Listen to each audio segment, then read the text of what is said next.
पहले तो उपसभापति महोदय जी, महंगाई एक ऐसी चीज है कि किसी को भी दुख ही होगा। महंगाई बढ़ी तो बहुत आनंद हुआ, ऐसा कोई आदमी नहीं मिलता। लेकिन दुनिया में ऐसा कौन सा देश है कि जहां महंगाई बढ़ती ही नहीं? बढ़ती है, लिमिट में बढ़ती है क्या? और मूल मुद्दा क्या होता है कि आपकी इनकम जितना बढ़ता है उसके ज्यादा महंगाई बढ़ रही है या प्रोपोर्शन में है? क्योंकि एक मैं बताना चाहता हूं, विपक्षी भी इसको समझे। हम किसानों के मेले में जाकर क्या कहते हैं? किसानों के मेले में हम जाकर कहते हैं कि लाभकारी मूल्य किसान को मिलना चाहिए, उसके दाम बढ़ने चाहिए। करेक्ट है, जो प्रोड्यूस करता है उसको अधिकार का मिलना चाहिए। फिर हम दूसरी तरफ कहते हैं कि महंगाई बढ़ी है तो नहीं, वो सस्ता चाहिए, मार्केट में सस्ती चाहिए। और अनाज में आपको पता है कि नहीं, मैं बता रहा हूं ना, सरकार 20 रुपए यानी सभी खर्चा मिलके 30 रुपए में 1 किलो चावल लेती है, तैयार होता है, और 30 रुपए का चावल राज्यों को 3 रुपए में देती है। और 2 साल फ्री में दिया था 80 करोड़ लोगों को पूरा राशन। दुनिया में एक भी ऐसा देश नहीं था। अब इसको खर्चा आएगी कि नहीं? 2,71,000 करोड़ रुपए खर्चा आया, वो कहां से लाएंगे? तो इनकी एक मांग होती है कि रोल बैक टैक्सेस, यानी एक तरफ उत्पादक को कीमत दो, दूसरा टैक्स मत लगाओ और लोगों को सस्ता दो। हम कुछ तो हमारे से ऑनेस्ट होना चाहिए खुद से कि हम जो बोल रहे हैं वो कॉन्टेक्स्ट में बोलना चाहिए, कंपैरिजन में बोलना चाहिए। अभी जैसे एक चर्चा चली और इसलिए मैंने, और एक उदाहरण है, विपक्ष दिल समझे क्या करना है। आप रूम के अंदर एक बोलते हो और रूम के बाहर आकर दूसरा ही बयान देते हैं। जहां तक मेरी ऑथेंटिक जानकारी है कि जीएसटी का सारे रेट्स पहले ही, जब जीएसटी काउंसिल पहले शुरू हुई तो रेट्स, रूल्स और एक्ट का text was verified and approved unanimously. This is the best example of cooperative federalism. लेकिन जीएसटी मान्य करके बाहर आए और प्रेस के डंडे दिखे तो तुरंत ये गब्बर सिंह टैक्स हो जाता है। ये कैसे होता है? मैं पाखंडी शब्द को उपयोग करने वाला था, लेकिन पाखंड अभी अनपार्लियामेंट्री हो गया है, नहीं बोल रहा है ये नहीं, इसलिए मैं नहीं बोल रहा हूं, इसलिए मैं नहीं बोल रहा हूं। Wait. If it is unparliamentary, it will not go on record. It will be automatically expunged. मूल मुद्दा है, Don't worry about this. Don't worry about that. I'm telling you, if it is unparliamentary, it will not go on record. It will be automatically expunged. चलिए बैठिए, Don't shout. Don't shout. अरे अभी तो थोड़ा शुरू हुआ है। मूल मुद्दा, इसलिए मैंने नया शब्द तैयार किया कि अंदर एक बाहर एक। दूसरा उदाहरण, अभी जो विश्वम जी हमारे साथी है, उनकी जानकारी होगी, वो फाइनेंस मिनिस्टर जब बोलेगी तो क्लियर करेगी। ये जो पैक्ड फूड पे 5% जीएसटी लगा है, ये भी जीएसटी काउंसिल में हुआ है। और अपने देश की जीएसटी काउंसिल को मैं बधाई देता हूं कि पूरा यूनिफॉर्मली, यूनानिमसली निर्णय हुए हैं। एक हाथ निर्णय, मैं बताता हूं, अरे एक मिनट, रिकॉर्ड है, आप देख लो कितनी बार वोटिंग हुआ, क्योंकि बहुमत से वोटिंग होने का भी और निर्णय होने की भी प्रोविजन है, ये समझ लें। अब दूसरा, तीसरा अंदर एक बाहर एक। पेट्रोल डीजल पे केंद्र सरकार ने 8 रुपए और 6 रुपए कम किया, 2 बार। एक मिनट, अरे भाई, राज्यों ने वैट कितने कम किए? केवल भारतीय जनता पार्टी के रूल स्टेट्स ने कम किए, बाकी ने नहीं किए। और सुनो, महाराष्ट्र, अरे आपके आय, सभी राज्यों की आय भी बढ़ी ना। दूसरा मुद्दा, नहीं आता हूं, ऐसा है, ये ऐसा है, मैं महाराष्ट्र से आता हूं। महाराष्ट्र में जो सरकार अभी तक थी, उन्होंने पेट्रोल डीजल पर तो वैट कम नहीं किया, लेकिन शराब पर एक्साइज कम किया। यह नीति है। और इसलिए अंदर एक बाहर एक, ये लोग समझते हैं। और लोग ये विपक्ष का जो दोहरा चरित्र समझते हैं, इसीलिए मोदी जी को ज्यादा से ज्यादा वोटों से हर बार ज्यादा जिताते हैं और हर बार चुनाव में ज्यादा सीटें मिल रही है। और आप ऐसे ही निगेटिव बने रहो, आप ऐसे ही निगेटिव बना रहो। और आप, विश्वम जी ने, हमारे मित्र है विनय विश्वम, एलावरम करीम, तो हाँ, विनय विश्वम नहीं, एलावरम करीम। You don't have to reply to तो them. एलावरम करीम ने कहा कि 25% हुआ। उनको मैं बताना चाहता हूं कि महंगाई कितनी बढ़ी। अरे आप जिस सरकार को, यूपीए को पहले टर्म में सपोर्ट करते थे, उस समय, जैसे आज एक जवाब में वित्त मंत्री ने कहा कि 22 महीने डबल डिजिट में लगातार 9 साल ये फूड इन्फ्लेशन मोर देन 10%, 9 साल, 10 साल में से 9 साल। और उस समय इतने दाम बढ़े, तब तो कभी आप बोले नहीं। और उसका दूसरा एक मुद्दा है कि जब प्रधानमंत्री जी को महंगाई पर पूछा उस समय, तो उन्होंने फेमसली कहा था कि पैसे कोई पेड़ पर नहीं उगते। आपने जो 1,33,000 करोड़ के ऑयल बॉन्ड्स तैयार करके जो उस समय ऑयल के दामों में एक कमी लाने का किया, स्थिर रखने का एक प्रयास किया, उसका भुगतान एनडीए सरकार को करना पड़ा, वो भी किया हमने। ये भी एक समझ ले। मूल, अच्छा, कुछ तो परिस्थिति होती है। अब कोविड आएगा, दुनिया को ऐसा छाएगा, ये किसने कल्पना की थी? तो कोविड में और यूक्रेन का वॉर, अब 5 लोगों को लगा था 5-6 दिन में चलेगा, लेकिन 5 महीने हो गए तो भी चल रहा है। सप्लाई चेन डिस्टर्ब हो गई है। वहां अनाज का भी भंडार है और वहां गैस का भी भंडार है। सारे ऑयल और गैस सेक्टर के प्राइसेस दुनिया में बढ़े, हमने नहीं बढ़ाए। It is the factors beyond any countries control. और इसलिए ये रेट बाहर दुनिया में बढ़े हैं, सबको बढ़े हैं।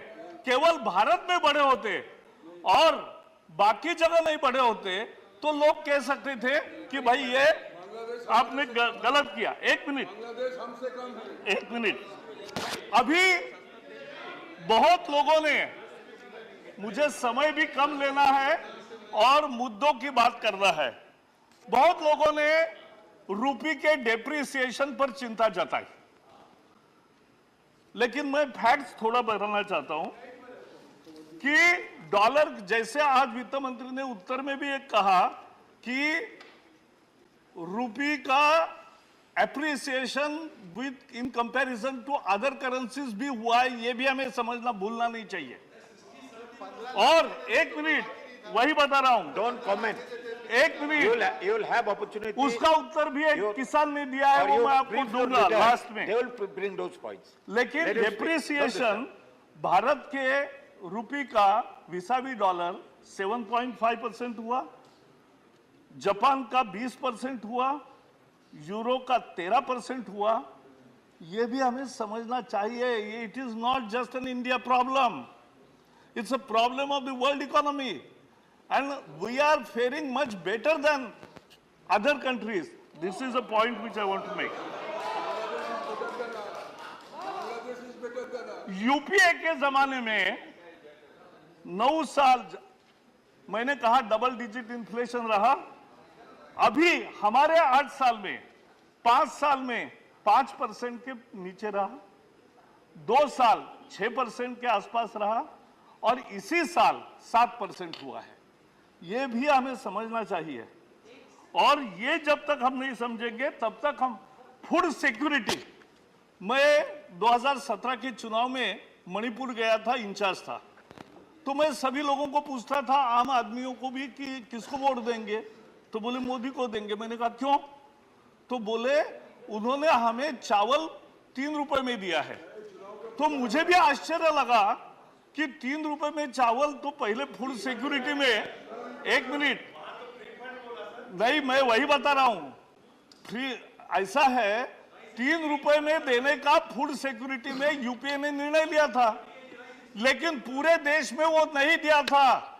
यूपीए के जमाने में 40 करोड़ लोगों को केवल फूड सिक्योरिटी मिलती थी, हमने वो 80 करोड़ को की है। ये एक बदलाव है, ये हमें समझना चाहिए। पॉवर्टी कम हुई, पर कैपिटा डबल हो गया, per capita income as double, वो आंकड़े हैं, दुनिया के आंकड़े हैं, आप देख लीजिए। डॉक्टर्स जो थे 12 लाख डॉक्टर बढ़े, मेडिकल के सीटें केवल 50,000 थी, वो 80,000 से ज्यादा हुई। सोलर एनर्जी,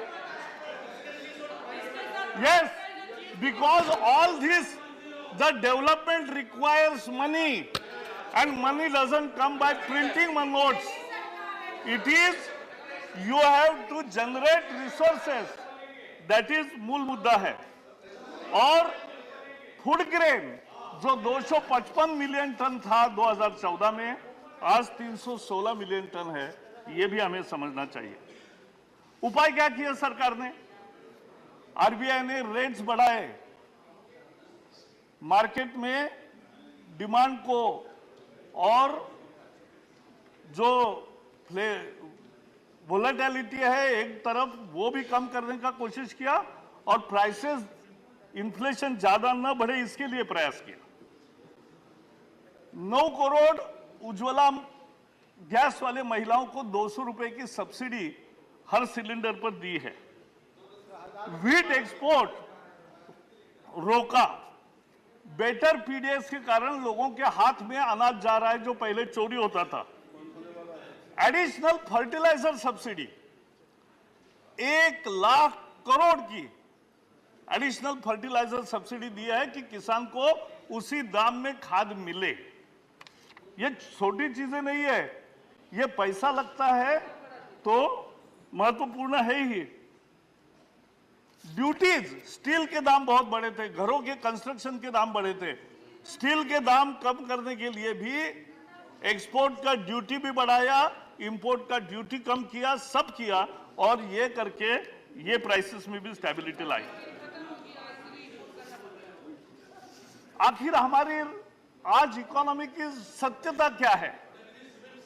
आईएमएफ का जो रेगुलर रिपोर्ट आ रहा है उसने भी कहा है कि फास्टेस्ट ग्रोइंग लार्ज इकोनॉमी में इंडिया सबसे आगे है। इंडिया सबसे आगे है, 6.8%, ये उनका लेटेस्ट। हाँ,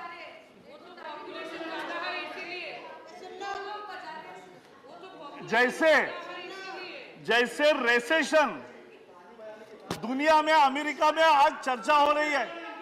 अमेरिका के कोई भी समाचार पत्र खोलो, वहां रिसेशन की चर्चा है, स्टैगफ्लेशन की चर्चा है यूरोप में। लेकिन अपनी यहां नहीं है, क्योंकि हम उस रास्ते पर नहीं गए हैं, बचाया है इकोनॉमी को। फॉरेक्स, जैसे आज वित्त मंत्री ने उत्तर में कहा, आधा तो जवाब उनका उसी उत्तर में हो गया है कि फॉरेक्स भी हमारा $500 बिलियन के आसपास है ही। फिर आईटी रिटर्न 6 करोड़ हुए, 14 में 2.5 करोड़ थे। आज, अरे हाँ, बट 2.5 करोड़ थे 130 में, तो अभी 6 करोड़ हो गए, ये फर्क पड़ा है। स्पेक्ट्रम में जो आपने फर्स्ट कम फर्स्ट सर्व में पुराने रेट पर दिए थे, वो कैंसिल होने के बाद नीलामी होकर 1,80,000 करोड़ आए, और अभी जो 5G स्पेक्ट्रम हो रहा है वहां भी 1,45,000 करोड़ आ रहे हैं। तो ये भारत की सरकार की सोच का फल है और जिसका फायदा लोगों को मिल रहा है। रोबस्ट एक्सपोर्ट हमारे बढ़े हैं, और इसलिए मैं 2 ही चीजें अंत में कहूंगा कि हमें समझना चाहिए कि महंगाई और उत्पादक को मिलने वाला prices of assets, human assets are low in India. मैं ऐसा मानता हूं, काम करने वाले को अधिक पैसा मिलना चाहिए, और मोदी सरकार ने एक बढ़त लेकर 10,000 रुपए से कम वेतन नहीं किसी का होगा, ये तय किया, लेकिन ये और भी बढ़ाने की जरूरत होती है। तो ये बढ़ाना है तो आपको रिसोर्सेज जनरेट करने हैं। रिसोर्सेज का सरकार के पास एक ही रास्ता होता है, टैक्सेशन। वो रीजनेबल हो, वो अन्यायकारी न हो, गरीब को कम, अमीर को ज्यादा, ये भी हमें सोचना चाहिए। और पॉवर्टी का भी मैं एक उदाहरण देता हूं कि एक जगह मैं रिपोर्ट पढ़ रहा था कि भारत में विषमता बहुत बढ़ गई है। तो सिंपल चीज है, 47 के और आज के आंकड़े हमने देखे, 47 में अगर ऐसी विषमता थी, ये लोअर एंड और ये हायर एंड, अभी ये भी इधर आए हैं और ये इतना हुआ है, ये फर्क हुआ है। यानी गरीब का स्तर ऊपर आया है, गरीब का स्तर ऊपर आया है। गरीब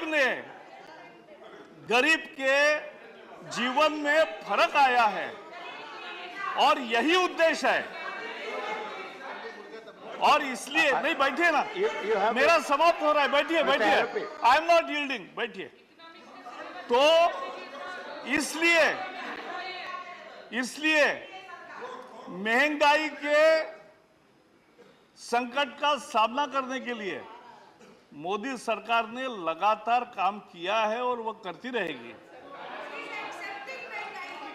जो नहीं, महंगाई ये दुनिया में है क्योंकि हमारे हाथ में जो नहीं था, वो 2 संकट हमारे सामने आए हैं।